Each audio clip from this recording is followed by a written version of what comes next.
Hello everyone, welcome to mathematics learning hub. आज हम करने वाले हैं क्लास 8 साइंस में से एक नया चैप्टर जो कि है सेल, जिसमें हम पढ़ने वाले हैं about its structure as well as functions and this is part 1। मैं हूं Snigdha and I am a physics educator and ये है मेरा channel mathematics learning hub. So before I start with the lecture for class 8 science today, I would like to thank you all for watching my videos. इसी तरह videos को देखते रहिए, like करिए, comment करिए, शेयर करिए। ऑल्सो अगर आपने अभी तक मेरा चैनल सब्सक्राइब नहीं किया है तो जल्दी से सब्सक्राइब कर दीजिए। So let's now begin with the chapter, जहां पे हम जानने वाले हैं कि एग्जैक्टली सेल होता क्या है।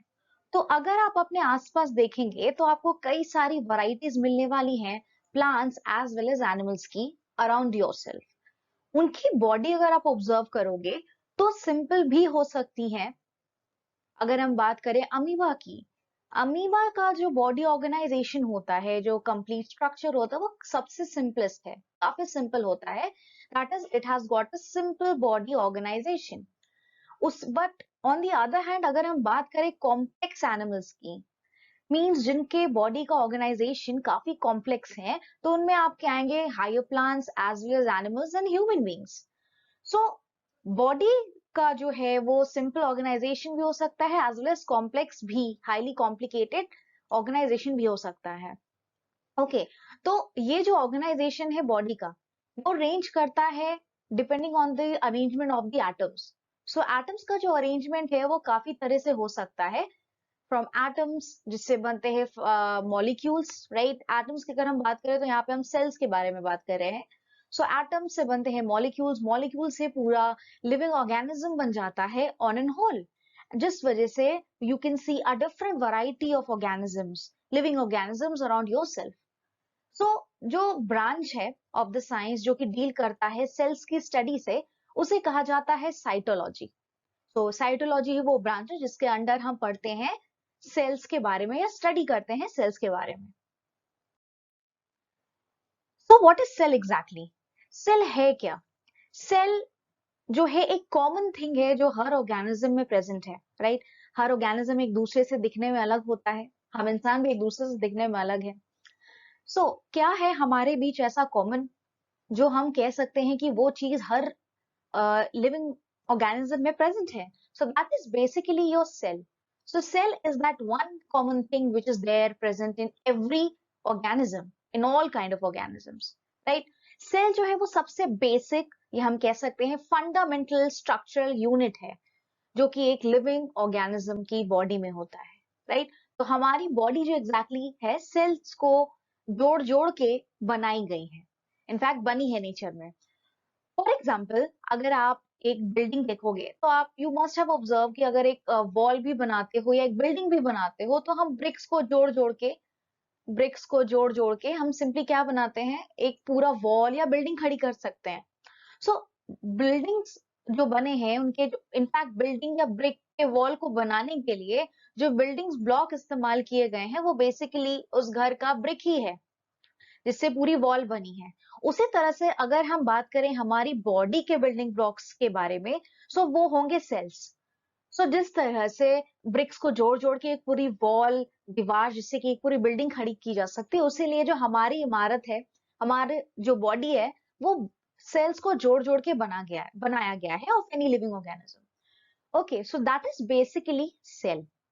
अगर अब हम सेल्स का कलेक्शन ले ले या ग्रुप ऑफ सेल्स ले ले, काफी सेल्स को साथ में ले ले, like you can have a lot of cells together, right. So काफी सेल्स को अगर हम साथ में ले ले, इनका जो कलेक्शन होगा या इनका जो ग्रुप बनेगा, जिनका ओरिजिन सेम हो, मींस जिनकी जो शुरुआत हो वो सेम हो, एज वेल एज उन सेल्स का स्ट्रक्चर भी सेम होना चाहिए जिनको जोड़ के आपने टिश्यू बनाया है, ऑल्सो फंक्शन भी सेम हो, तो उन ग्रुप ऑफ सेल्स को कहा जाता है tissue.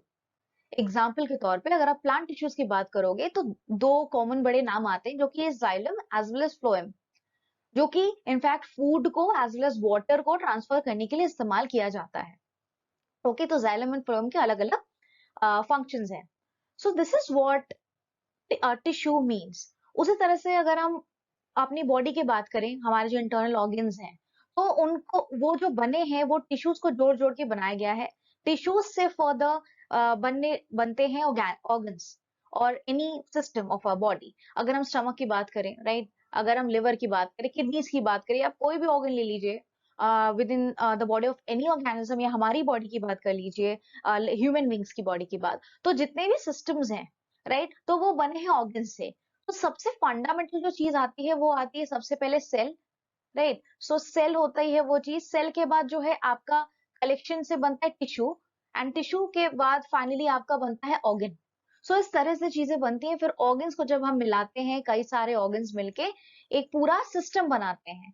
So they simply form the whole system, and इसी सिस्टम से जो है हमारा जो है फाइनली एक ह्यूमन बीइंग की या किसी भी लिविंग ऑर्गेनिज्म की बॉडी बनती है। So that is basically the whole scenario here.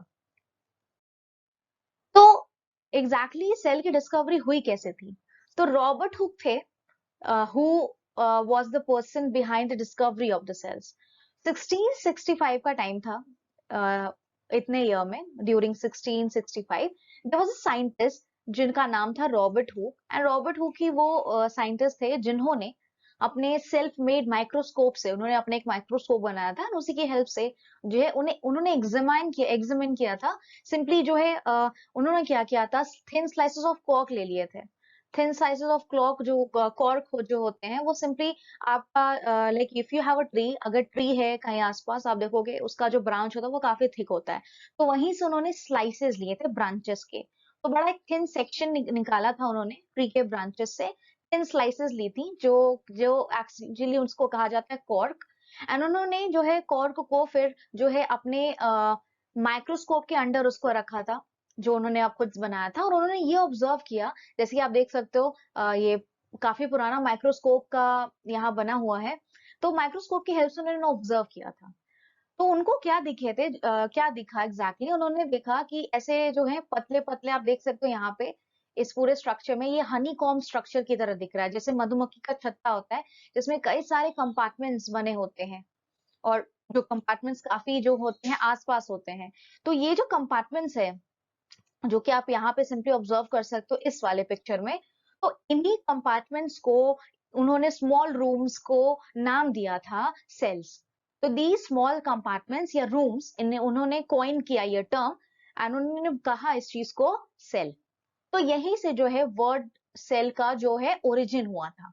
So that is how cell was discovered by Robert Hooke. Okay, अब अगर हम बात करें कि एक ऑर्गेनिज्म कितने तरीके के हो सकता है, तो एक जो वर्ड आता है सबसे इंपॉर्टेंट, एक कैटेगरी जो आती है वो होता है यूनिसेल्युलर मल्टीसेल्युलर ऑर्गेनिजम्स की। बेसिकली कितने नंबर ऑफ सेल्स किसी भी ऑर्गेनिज्म की बॉडी में प्रेजेंट है, उससे हम बता सकते हैं कि जो सेल है, आई मीन जो पर्टिकुलर ऑर्गेनिज्म है, क्या वो यूनिसेल्युलर है या क्या वो मल्टीसेल्युलर है।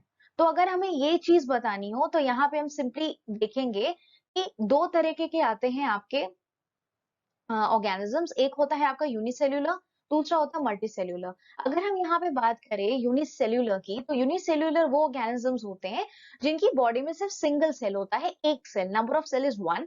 जबकि मल्टीसेल्युलर में जो ऑर्गेनिज्म की बॉडी में सेल्स होते हैं वो काफी सारे होते हैं, multiple in number, a large number of cells. For example अगर मैं बात करूं अमीबा की, बैक्टीरिया की या पैरामीशियम की, ये सारे एग्जाम्पल्स होंगे आपके यूनिसेल्युलर के, क्योंकि इनके पास ओनली वन सिंगल सेल्ड ये ऑर्गेनिजम्स हैं। जबकि अगर हम बात करें मल्टी सेल्युलर ऑर्गेनिज्म की, उसकी कैटेगरी में आपका आएगा plant cell as well as animal cell. Also we are humans and we are multicellular organisms because we have a lot of cells present in our body, multicellular organism है हम भी। तो ये जो है नंबर ऑफ सेल्स पे हम categorise कर सकते हैं unicellular as well as multicellular में। नाउ नेक्स्ट जिस चीज के बारे में हम पढ़ने वाले हैं, that is basically your shape of cell. Exactly shape का सेल हो, लाइक जो शेप है सेल का क्या हो सकता है। तो यहाँ पे आपको देख सकते हो नेम्स, आपका जो सेल है, लाइक सेल जो हो सकता है वो स्पेरिकल शेप में भी हो सकता है, स्पिंडल शेप आप यहाँ पे देख सकते हो एकदम स्पिंडल के फॉर्म में है, as well as long branch भी हो सकता है, मीन्स ब्रांचेस हो सेल में। तो अगर मैं बात करूँ स्पेरिकल सेल की, तो आप देखोगे आरबीसी जो कि रेड ब्लड सेल है, and it is there in the human body, हमारी बॉडी में आरबीसी प्रेजेंट है, रेड ब्लड सेल्स। तो इसका जो शेप होता है वो स्फेरिकल होता है, जस्ट आप देख सकते हो पूरा स्फेरिकल है। जबकि अगर मैं बात करूँ स्पिंडल शेप की, तो मसल जो शेप होता है उसमें जो सेल्स प्रेजेंट होते हैं मेनली, वो स्पिंडल शेप के होते हैं। ऑन द अदर हैंड अगर मैं बात करूं यहाँ पे लॉन्ग ब्रांच मीन ब्रांचेस जिसमें हो कई सारे, तो वो नर्व सेल है। एंड नर्व सेल जो होता है वो इनफैक्ट लॉन्गेस्ट सेल होता है ह्यूमन बॉडी का। सो यहाँ पे आप देख सकते हो कि नर्व सेल जो है ऑब्वियसली जो कि हेल्प करता है मैसेजेस ट्रांसफर करने में, सेंड और टू आवर ब्रेन। तो ये काम होता है एग्जैक्टली नर्व सेल का कि मैसेजेस को ही ट्रांसफर करना, जिसको फर्दर ब्रेन जो है इंटरप्रेट करता है। तो these are the three types, और भी कई सारे टाइप्स हो सकते हैं, but these are the three common types under the heading shape of cells. Now अगर हम बात करें सेल साइज की, तो ऑब्वियसली वो भी बदल सकता है। जैसे अगर मैं बात करूं माइक्रोप्लाज्मा की, माइक्रोप्लाज्मा सबसे स्मॉलेस्ट सेल होता है, आप यहाँ पे डायग्राम में देख सकते हो। सबसे लार्जेस्ट सेल की अगर मैं बात करूं, विच इज वेरी इंटरेस्टिंग, वो होता है ऑस्ट्रिच का एग। आप देख सकते हो कितना बड़ा ये अंडा है ऑस्ट्रिच का। एंड ये जो है इनफैक्ट सबसे largest, in fact this is the largest cell which would be found. तो ऑन दी अदर हैंड अगर मैं तीसरे चीज के बारे में बात करूं सेल साइज में, जो लॉन्गेस्ट, जैसे कि मैंने ऑलरेडी अभी बताया, वो है नर्व सेल। तो नर्व सेल जो है वो लॉन्गेस्ट है। So smallest is mycoplasma, largest is ostrich's egg, and longest is your nerve cell. So this is basically about the size of the cell. Size जो है सेल का vary कर सकता है, शेप भी वैरी कर सकता है। हर सेल का शेप या साइज सेम नहीं होगा। अगर सेम कैटेगरीज के होंगे तो डेफिनेटली उनका सेम होगा, but otherwise we can have a large number of cell sizes as well as cell shapes, right? अब हम कुछ पार्ट्स के बारे में बात करने वाले हैं यहाँ पे। Okay, basically I have taken two parts all together for today's lecture. सबसे पहली चीज जो मैं आपको बताने वाली हूँ वो है सेल वॉल के बारे में। सेल वॉल क्या किसी तरीके का वॉल है ये? क्या वॉल का क्या काम होता है? प्रोटेक्ट करना। ऑब्वियसली घर की दीवारें जो है वो स्टॉर्म से as well as like of किसी भी प्रॉब्लम से, राइट, ताकि कोई जो डिस्टर्बेंस है घर के अंदर ना आ सके। तो काफी सारी चीजों से हमें प्रोटेक्ट करती है। बीट रेनफॉल, रेनफॉल से हम बचते हैं घर के अंदर जब हम रहते हैं। स्टॉर्म आता है, like if there is a storm, so storm से भी प्रोटेक्ट करता है और काफी सारी चीजों से प्रोटेक्ट करता है वॉल। सो वॉल का बेसिकली यही रोल होता है। तो अगर मैं बात करूं सेल वॉल की, तो एग्जैक्टली ये सेल वॉल है क्या ना? सेल वॉल जो होता है, अगर मैं प्लांट सेल के बारे में बात कर रही हूँ, क्योंकि सेल वॉल आपको सिर्फ दिखेगा प्लांट सेल में, एनिमल सेल में ये एब्सेंट होता है। सो सेल वॉल जो होता है वो आउटर मोस्ट कवरिंग होती है, सबसे बाहर वाली कवरिंग होती है प्लांट सेल के केस में। एनिमल सेल में ये एब्सेंट है। ये एक नॉन लिविंग होती है, इसका नेचर नॉन लिविंग है। एज वेल एज ये परमिएबल इन नेचर है। परमिएबल इन नेचर का मतलब होता है कि सेल वॉल जो है वो कुछ चीजों को अंदर आने और सेल से बाहर जाने की परमिशन देता है, तो कहीं ना कहीं ये परमिएबल है। ओके, ऑल्सो ये सेल को प्रोटेक्ट करता है और सेल की शेप को भी डिसाइड या डिटरमाइन करता है। ये प्रोवाइड करता है रिजिडिटी, हार्डनेस प्रोवाइड करता है सेल को। सेल का शेप मेंटेन करने में सबसे बड़ा जो रिस्पॉन्सिबिलिटी है वो सेल वॉल का ही है, obviously in case of plant cell. ये सिर्फ मौजूद है प्लांट सेल में एंड ये एब्सेंट है सिंपली आपके एनिमल सेल में। तो आप यहाँ पे डायग्राम देख सकते हो कि ये एक प्लांट सेल है। आप देख सकते हो ये जो ग्रीन कलर का पूरा स्ट्रक्चर है यहाँ पे, ये एक सेल वॉल की तरह रिप्रेजेंट कर रहा है। ये एक सेल वॉल है। So this is basically cell wall, जो कि अंदर के कॉम्पोनेंट्स को, इंटरनल कॉम्पोनेंट्स को और चीजों को एक्चुअली में प्रोटेक्ट कर रहा है। आप यहाँ पे भी देख सकते हो, बाहर से अगर कोई चीज आ रही है तो ऑब्वियसली सिंपली जो है सेल वॉल उस चीज को प्रोटेक्ट कर रहा है। अंदर की चीजों को जनरली नहीं अलाउ करेगा, बट सर्टेन कॉम्पोनेंट्स को it can allow. So it simply protects the cell. So that was about cell wall. अब हम बात करने वाले हैं about your cell membrane. Cell membrane क्या है, क्या ये सेल वॉल है, कहाँ मौजूद है कहाँ नहीं, सब देखेंगे अभी यहाँ पे। सेल मेम्ब्रेन की अगर हम बात करें, सेल मेम्ब्रेन जो होता है वो आपके सेल्स को, अगर मान लीजिए दो सेल रखे हुए हैं, तो दो cell, this is cell 1 and this is cell 2, तो दोनों सेल को अगर कोई अलग करता है, वो है आपका सेल मेम्ब्रेन, सेल का सेल मेम्ब्रेन। ओके, एक सिंपली लेयर होती है, ये एक आउटर मोस्ट लेयरिंग होती है। आउटर मोस्ट होता है only in case of animal cell. Plant के केस में outer most only cell wall है, तो ये चीज आपको ध्यान रखनी है। ओके, अगर मैं बात करूं प्लांट सेल की, तो सेल वॉल के अंदर आपका ये सेल वॉल के अंदर सेल मेम्ब्रेन प्रेजेंट होता है। मींस पहले आपका आएगा सेल वॉल, फिर उसके अंदर आपका आएगा सेल मेम्ब्रेन, राइट। ऑल्सो ये आउटरमोस्ट कवरिंग होगा only in case of animal cells, क्योंकि एनिमल सेल में सेल वॉल मौजूद नहीं है, सिर्फ सेल मेम्ब्रेन है। सो सिर्फ cell membrane is present in your animal cells. ये लिविंग होता है, इसका नेचर लिविंग होता है एंड ये सेमी परमिएबल होता है। जैसे कि मैंने परमिएबल के बारे में बताया, उसी तरह से ये सेमी परमिएबल है इन नेचर। ये भी प्रोवाइड करता है rigidity as well as shape decide करता है of the cells. Cell membrane जो है वो प्रोटेक्ट करता है इनर ऑर्गेन्स, जैसे हमारी बॉडी में कई सारे ऑर्गेन्स प्रेजेंट है, उसी तरह से सेल जो है उसके अंदर भी कई सारे उसके ऑर्गेनल्स प्रेजेंट हैं। तो इनर ऑर्गेनल्स को प्रोटेक्ट करता है कौन? Cell membrane. Also the inner components of the cell को भी प्रोटेक्ट करता है, जो भी चीजें सेल के अंदर मौजूद है सबको प्रोटेक्ट करता है cell membrane. Okay, cell membrane जो है वो कंट्रोल करता है entry and the exit of some substances. Cell membrane ही है जो डिसाइड करेगा कौन सी चीज सेल के अंदर आएगी और कौन सी चीज सेल के बाहर जाएगी। जैसे कि आप इस वाले पिक्चर में देख सकते हो, इस वीडियो में, कि यहाँ पे जो है कुछ कंपोनेंट्स जो है वो बाहर की तरफ इस तरह से जा रहे हैं। ओके, सो ये जो लेयरिंग है आप सिंपली यहाँ पे देख सकते हो। I just try to mark it over here. आप अगर यहाँ पे simply if you try to see, ये जो पूरा जो आउटर मोस्ट कवरिंग है, ओके, ये बाहर का जो लेयर है ये आपका मेनली सेल मेम्ब्रेन है। सेल मेम्ब्रेन जो है वही कंट्रोल कर रहा है कि कौन सी चीज एंट्री या एग्जिट करेगी in and out of the cell. So इस तरह से कुछ होता है आपका बाहर का ये लेयर, जिसको हम सेल मेम्ब्रेन कहते हैं। So it's very easy to understand if you talk about cell membrane. Okay, अब मैं बात करने वाली हूँ साइटोप्लाज्म के बारे में, and this will be the end topic here. Cell cytoplasm जो है एग्जैक्टली ये एक जेली लाइक मटेरियल होता है। जेली तो आप लोगों ने खाई होगी, काफी पसंद भी होगी कुछ लोगों को। तो जेली ऑलमोस्ट लाइक जेली, एक जेली मटेरियल की तरह, जेली सब्सटेंस की तरह ये ट्रांसलूसेंट होता है। कम ट्रांसपेरेंट नहीं है, ट्रांसलूसेंट है। सो ट्रांसलूसेंट जेली लाइक मटेरियल है, जो कि फिल होता रहता है, विच इज फिल्ड। ये सेल के इनर रीजन में, सेल के आप देख सकते हो, जैसे यहाँ पे पिक्चर है, ये पूरा सेल है। तो सेल के अंदर ये पूरा जो है पर्पल कलर का आप देख रहे हो यहाँ पे, ये पूरा जेली लाइक मटेरियल प्रेजेंट है, सेल के अंदर पूरा भरा हुआ है। और ये एक लिविंग सब्सटेंस है जिसके अंदर सारे के सारे internal components as well as cell organelles मौजूद हैं।